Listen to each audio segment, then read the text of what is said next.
Rama, Hare Rama, Rama Rama, Hare Hare, Hare Krishna,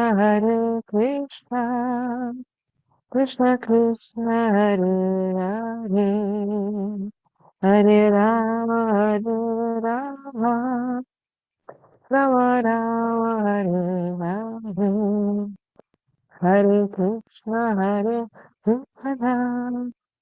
Krishna Krishna, Hare Hare, Hare Rama,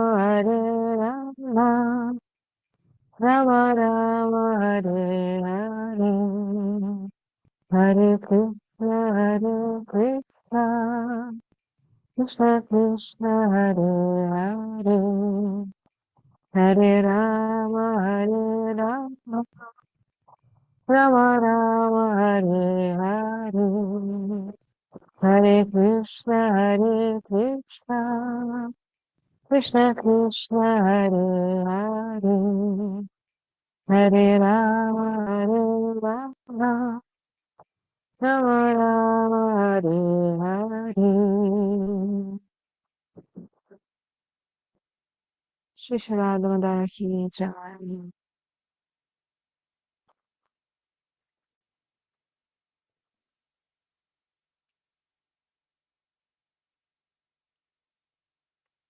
Krishna, madam, would you like to exchange?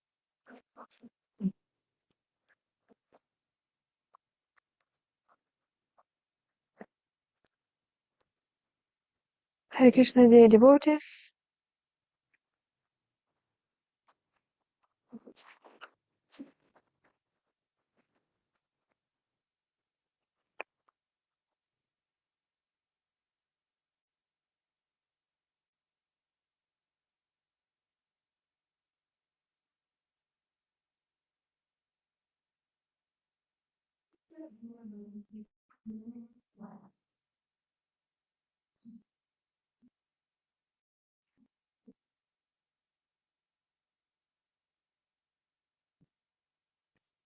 Hare Krishna, dear devotees.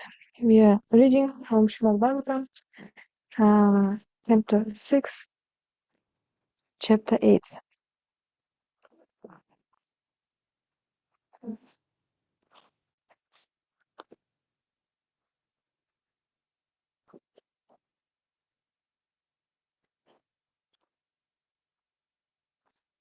Om Namo Bhagavate Vasudevaya. Om Namo Bhagavate Vasudevaya. Om Namo Bhagavate Vasudevaya.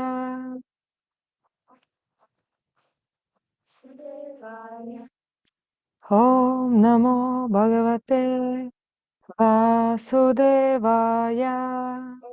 Namo Bhagavate Vasudevaya.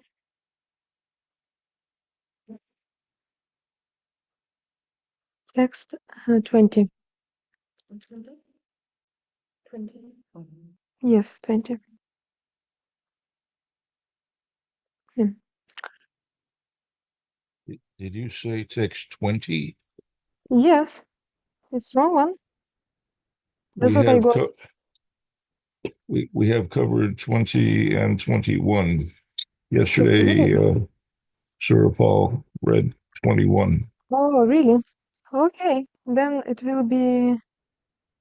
I was given by Venu Maria text 20. So, okay, we will read then 22. It's always a surprise.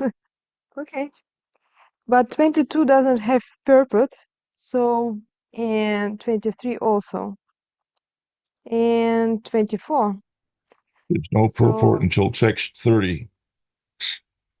okay, good. So, text 22.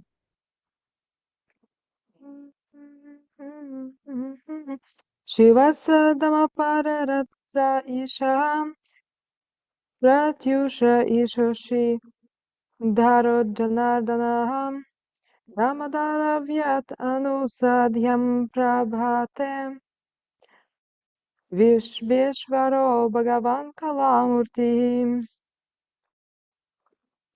May the Supreme Personality of Godhead, who bears the Shivatsa on his chest, protect me after midnight until the sky becomes pinkish. May Lord Janardana, who carries a sword in his hand, protect me at the end of night, during the last 4 Ghatikas of night. May Lord Damodara protect me in the early morning, and may Lord Vishveshwara protect me during the junctions of day and night. Next text. Set into motion by the Supreme Personality of Godhead and wandering in all the 4 directions, the disk of the Supreme Lord has sharp edges, as destructive as the fire of devastation at the end of the millennium. As a blazing fire burns dry grass to ashes, with the assistance of the breeze, may the Sudarshana Chakra burn our enemies to ashes. Next text. O cloud, in the hand of the Supreme Personality of Godhead, you produce sparks of fire as powerful as thunderbolts, and you are extremely dear to the Lord. I am also his servant. Therefore, kindly help me pound to pieces the evil living beings known as Kushmandas, Vainayakas, Yakshas, Rakshasas, Bhutas, and Grahas. Please pulverize them. So it's a bit difficult. I can hear my echo from Puja room. Next text. O best of conch shells, O Panchajanya, in the hands of the Lord you are always filled with the breath of Lord Krishna.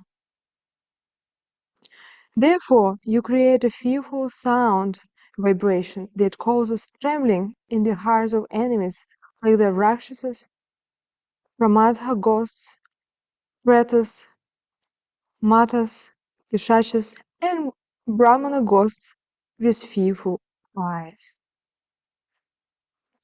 Next text. O King of Sharp-Edged Sword, you are engaged by the Supreme Personality of Godhead. Please cut the soldiers of my enemies to pieces. Please cut them to pieces. O shield marked with 100 brilliant moon-like circles, please cover the eyes of the sinful enemies. Pluck out their sinful eyes. Next text. May the glorification of the transcendental name, form, qualities, and paraphernalia of the Supreme Personality of Godhead protect us from the influence of bad planets, meteors, envious human beings, serpents, scorpions, and animals like tigers and wolves. May it protect us from ghosts and the material elements like earth, water, fire, and air, and may it also protect us from lightning and our past sins. We are always afraid of these uh, hindrances to our auspicious life. Therefore, may they all be completely destroyed by the chanting of the Hare Krishna Mahamantra. Next text. Lord Garuda, the carrier of Lord Vishnu, is the most worshipful Lord, for he is as powerful as the Supreme Lord himself. He is the personified Vedas and is worshipped by selected verses. May he protect us from all dangerous conditions, and may Lord Vishvaksena, the personality of Godhead, also protect us from all dangers by his holy names. Next text.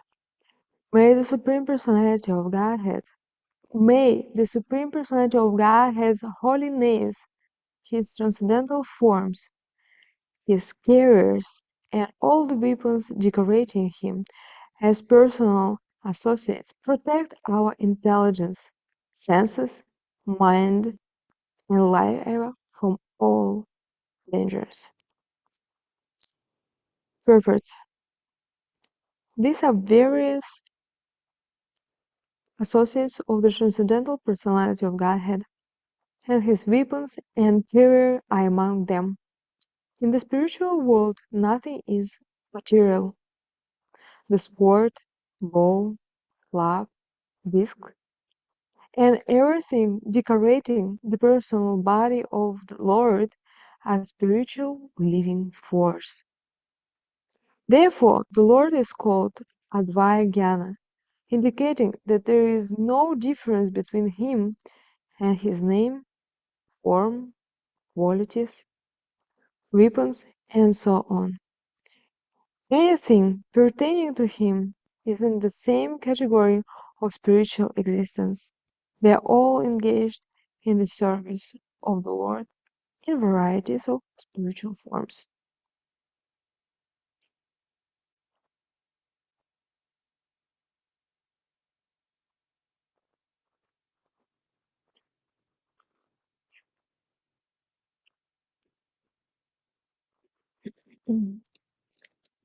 ॐ ज्ञानतिमिरान्धस्य ज्ञानाञ्जनशलाकया चक्षुरुमिलितं येन तस्मै श्रीगुरवे नमः जय श्री कृष्ण चैतन्य प्रभु नित्यानंद श्री अद्वैत गदाधर शिवासदि गौर भक्तवृंद हरे Krishna Krishna Krishna Hare Hare Hare Ram Ram Ram Hare Hare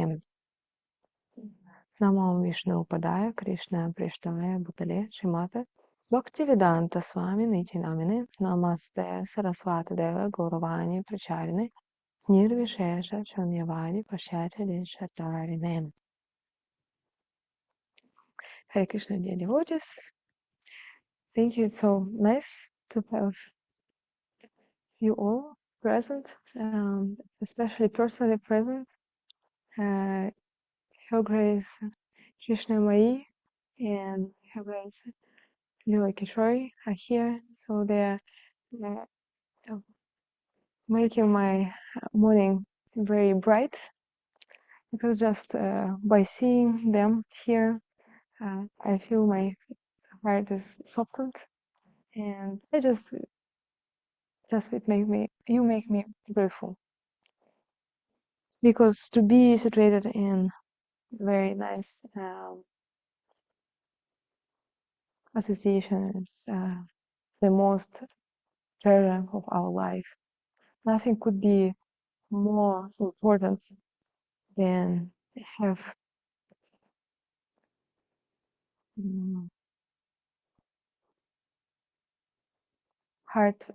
heartfelt association.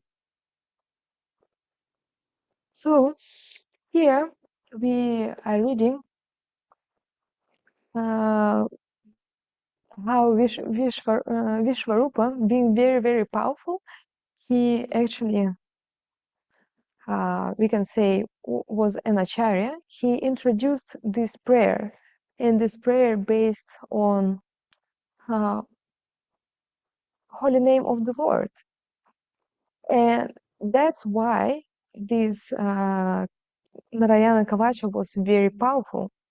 And because the root of this power, it takes power from two, holy name of the Lord, and also the power of Acharya, of spiritual master, Vishvarupa. So these two, this is way how to succeed, whether it's materially or spiritually. It depends what we want in our life. Of course, I would like to read another verse from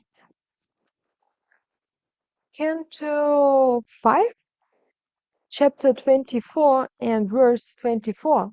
And it's spoken by Bali Maharaj.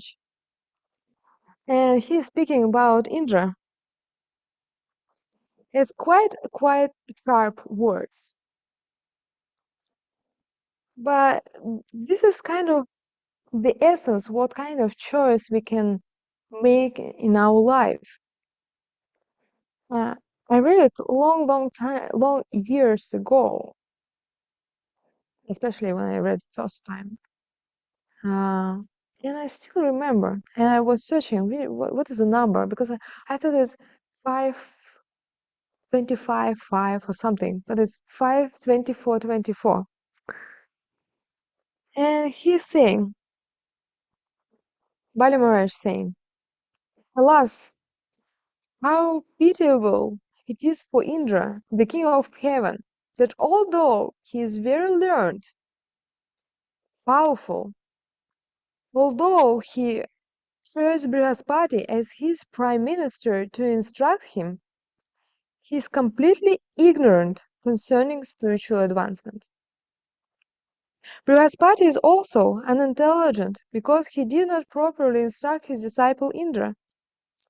Lord Vamanadeva was standing at Indra's door, but King Indra, instead of begging him for opportunities to render transcendental loving service, engaged him in asking me for alms to gain the three worlds for his sense gratification. Sovereignty over three worlds is very insignificant because whatever material opulence one may possess lasts only for an age of Manu, which is but a tiny fraction of endless time. This verse is as every verse in Srimad. It's just the depths we can speak about it and think about it um,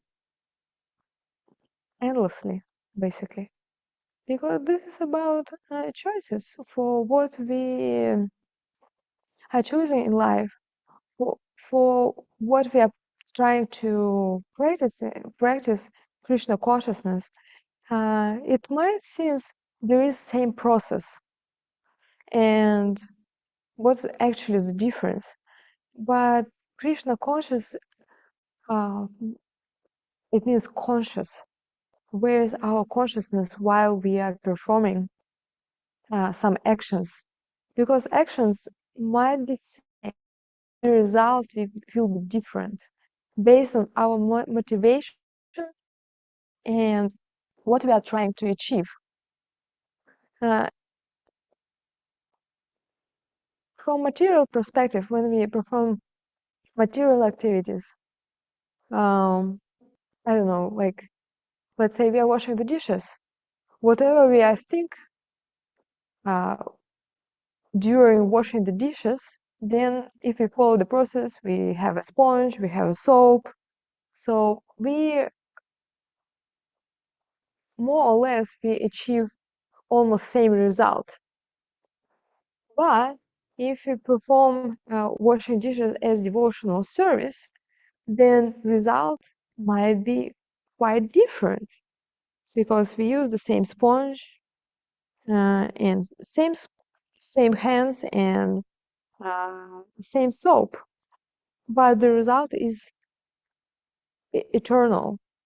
It never perishes because whatever we did for the pleasure of the Lord, it exists forever.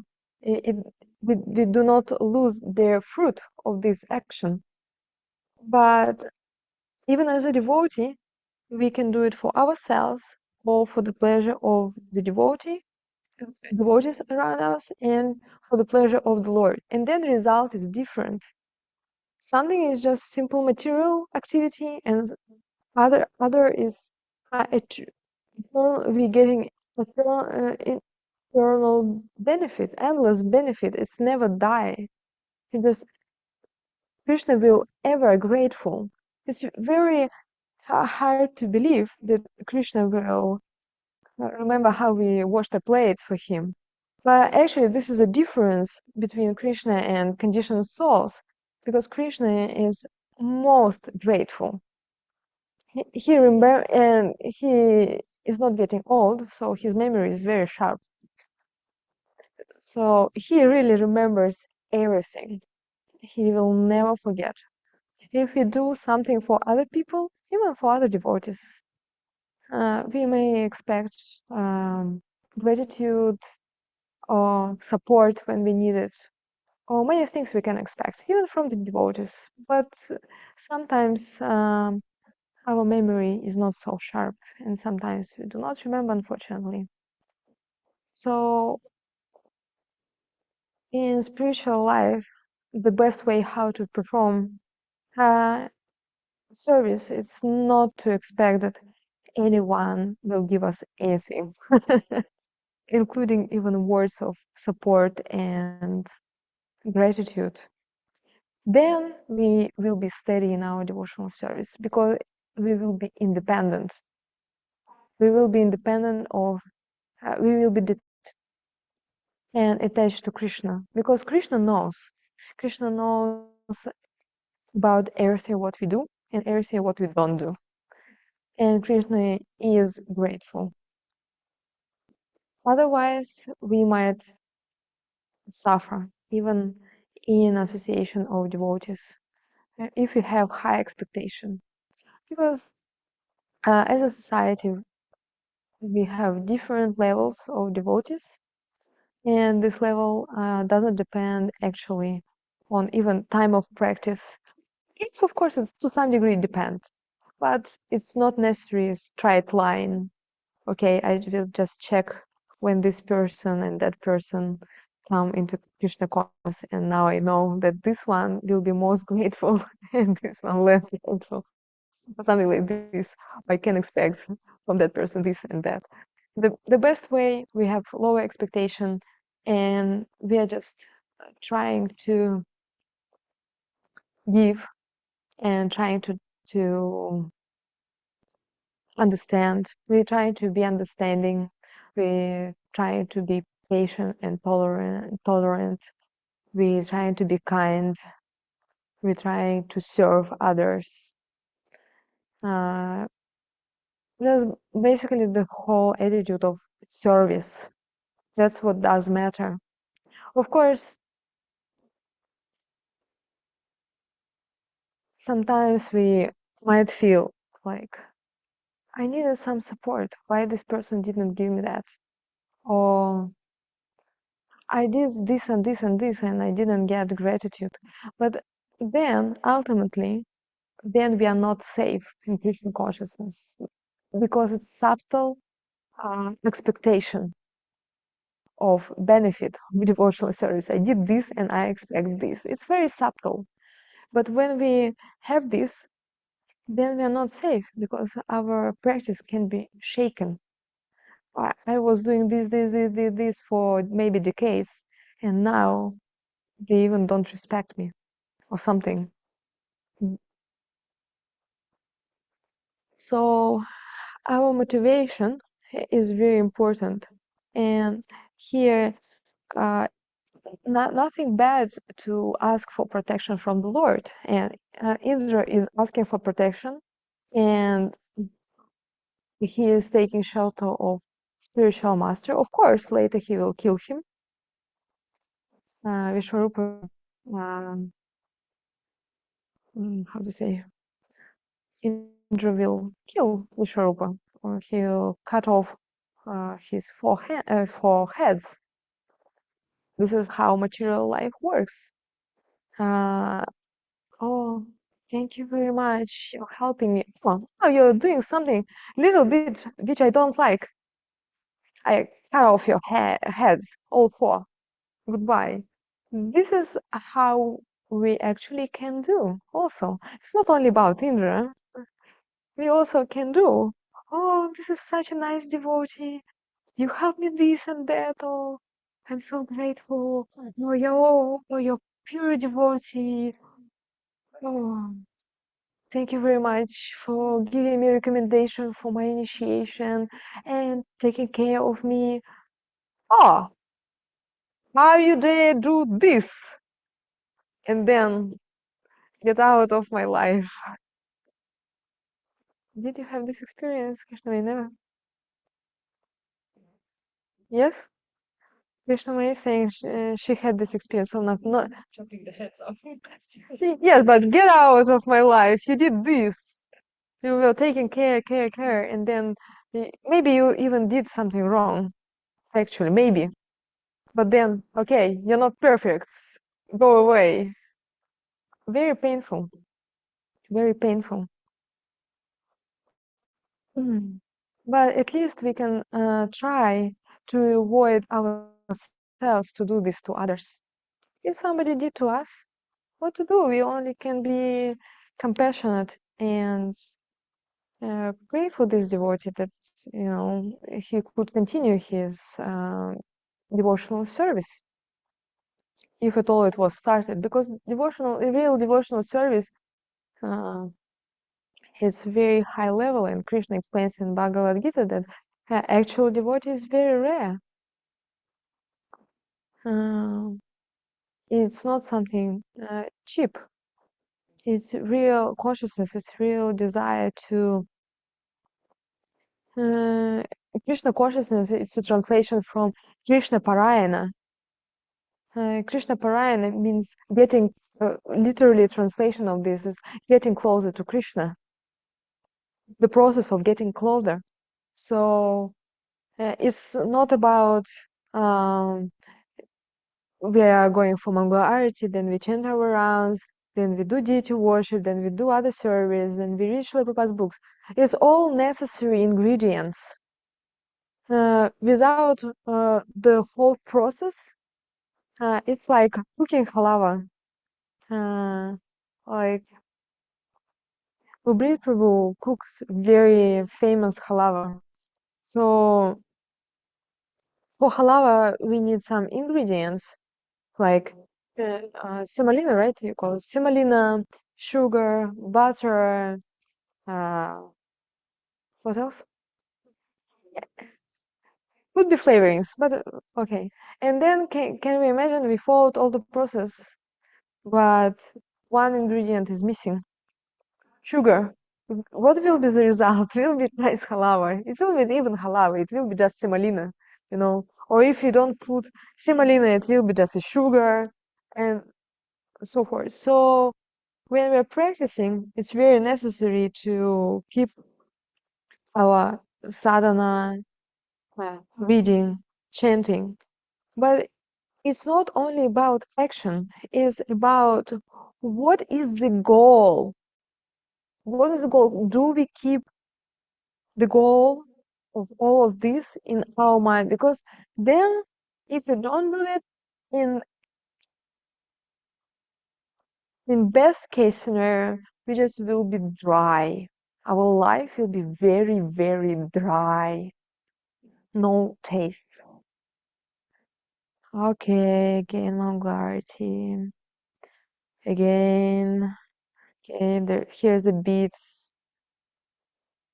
Or even, okay, I need to finish as soon as possible because I'm just used to do it, which is good. If you used to change up, it's very good. But we always can do better. And Krishna Parayana means we actually trying to do better. Because even if you do sports, did you do sports? I think sometime, yeah, like almost professional, something like where you went for, I don't know, you like achieving, not like only health maintenance, but you would like to achieve something. So even if you did some sports, you can't be on plateau. You can't be still. You have only two options. You in making your result better, or your body is degrading. There is no like, at least for long term, you can't just maintain. You need to go up or you go down. And the same principle is actually for Krishna consciousness. There is no plateau in spiritual life. Uh, Once we slack our effort, it just go down. It is a constant effort. As we struggle with material existence, with our health, with our finances, with our relationship, and in the same way, we are gonna struggle because we are not liberated. We are in material world, so there will be a struggle. There will be a fight. So once we slack, our fighting efforts, then we are losing. We are losing the fight. There is no other option. And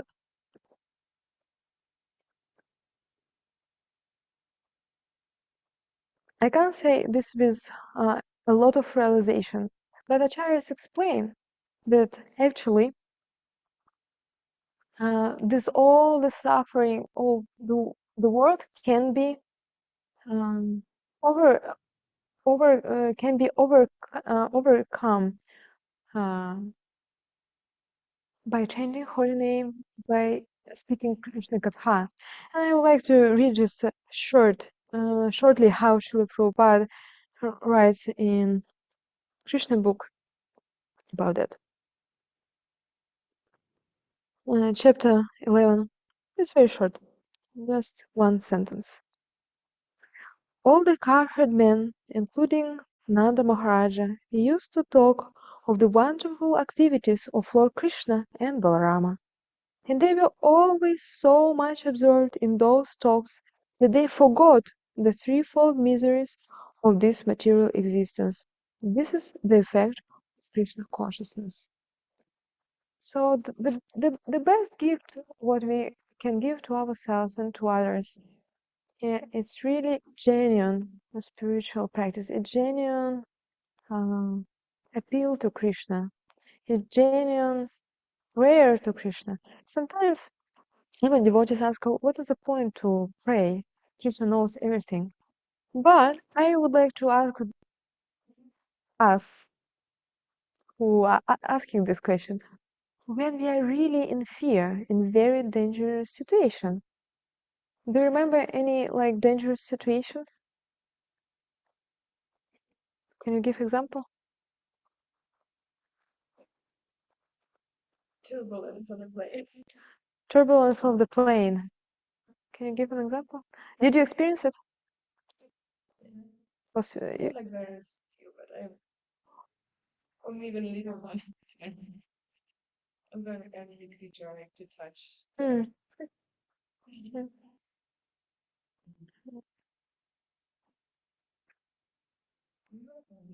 Not dangerous, dangerous on the way. Yeah. Never happened to you. Not like that, where I'm sure of my life. But I grew up in Manhattan, so I did get held up at gunpoint when I was younger. So that was, I guess, a dangerous situation. Yeah, in a restaurant, no less. So yeah. So, for example, I remember I was lost in a forest, and not in like in a city, but really in mountains, and with bears and grass higher than myself. And it was night, so and there was no. It was quite a challenging situation because many people they were lost in this forest and never came back. So, and I can provide many other situations. But the thing is, if you remember, when it was between life and death, we didn't ask ourselves, "Oh, what's the point to pray? What happened then to happen? Krishna knows." Actually, we naturally, when we feel helpless, we don't ask so philosophically and rational questions. We are not rationalize. We just, with all our heart, we just begging, Krishna, help me, please. Because there is a desire, genuine desire. Because we realize that now I'm in danger. But actually, in this world, Krishna explains the truth in Bhagavad Gita. He said that this is most dangerous place of suffering. From the bottom to the top of the universe is place of suffering where birth and death are repeated. No one would like to die. But what about to die many times? And people, including ourselves, sometimes we think, actually, I'm doing well. Almost. a little bit more, and it's all like kind of course, by Krishna's grace.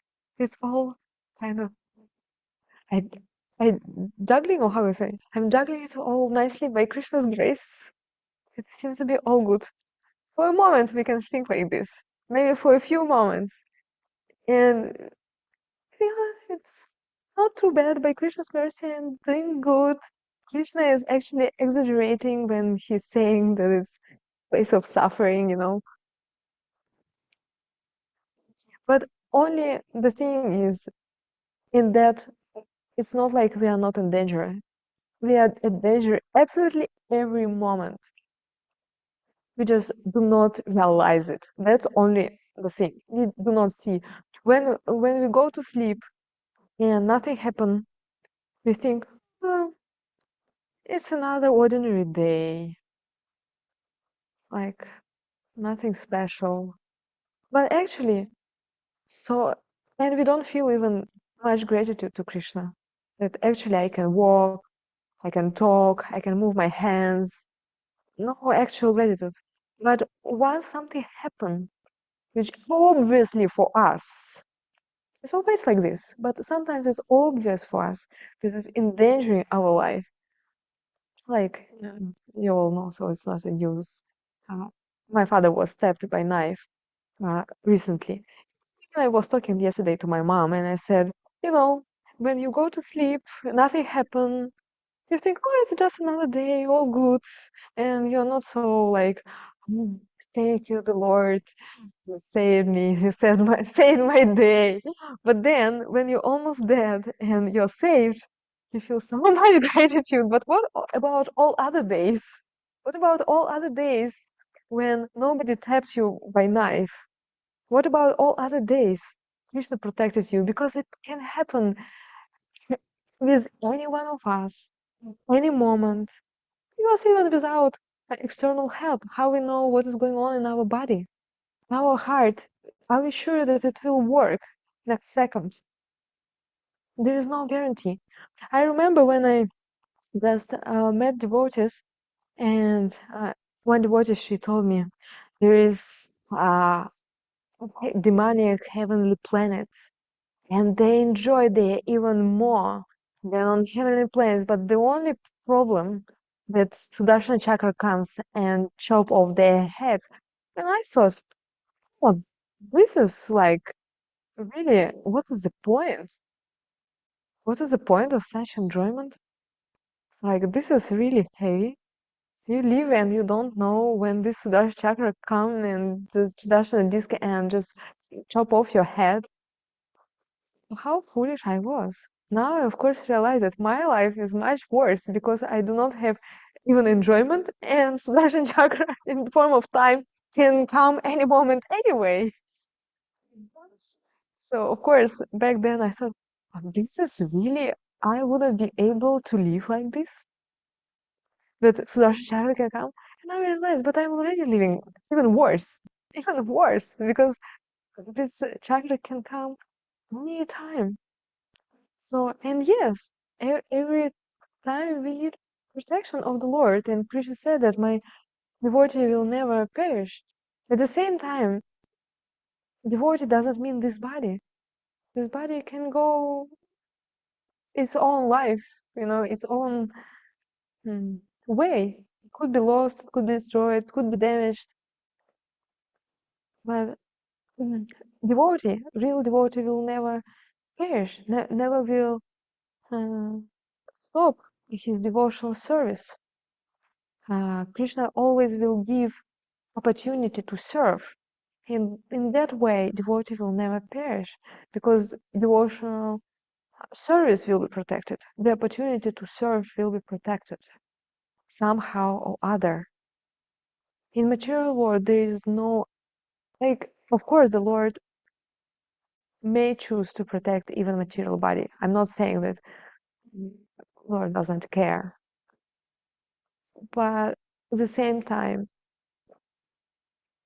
like, material perspective of protection and spiritual perspective of protection, very different. We can see it in Srimad Bhagavatam how Narada Muni, he was in previous life, he was a son of maidservant, and then he was given opportunity to serve to devotees, and also he got some remnants, Maha Prasadam,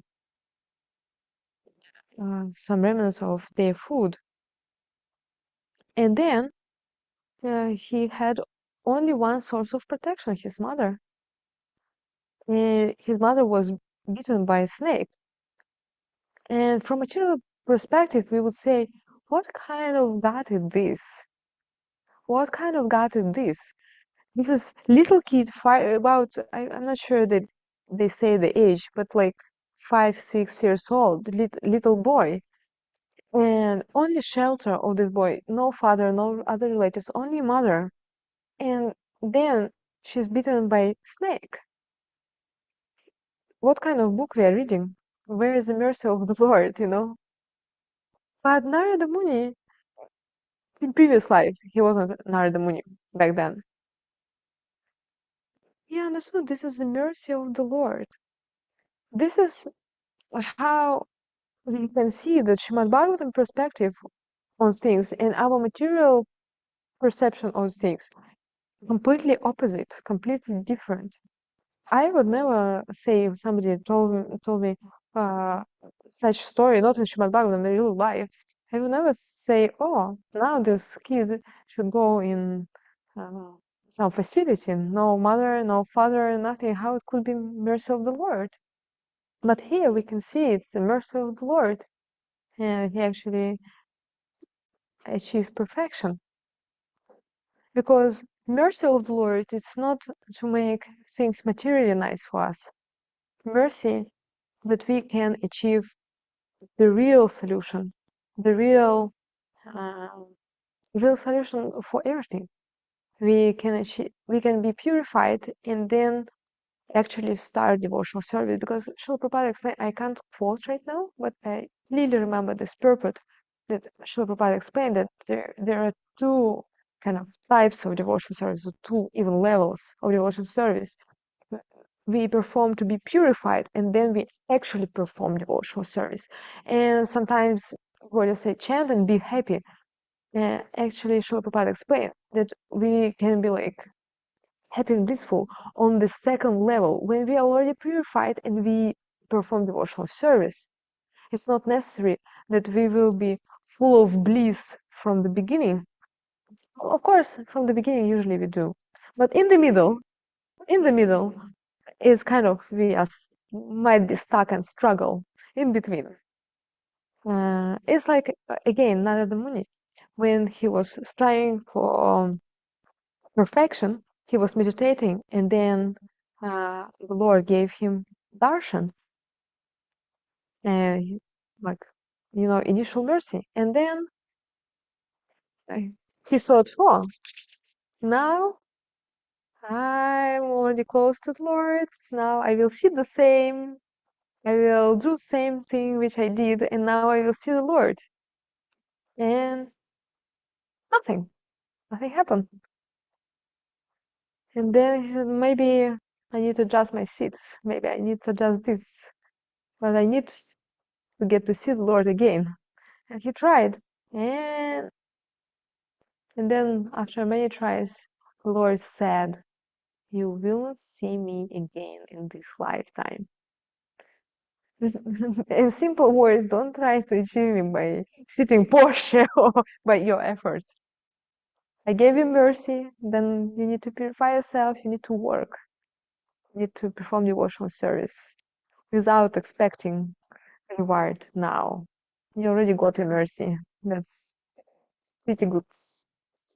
So, in similar way, we got the taste, we got the mercy, and it's long way to, well, at least I'm talking about myself. And we need to be enthusiastic and patient on this way and pray to the Lord for protection. And we actually do chant prayers. Srila Prabhupada himself introduced prayers to Lord Nrsimhadev.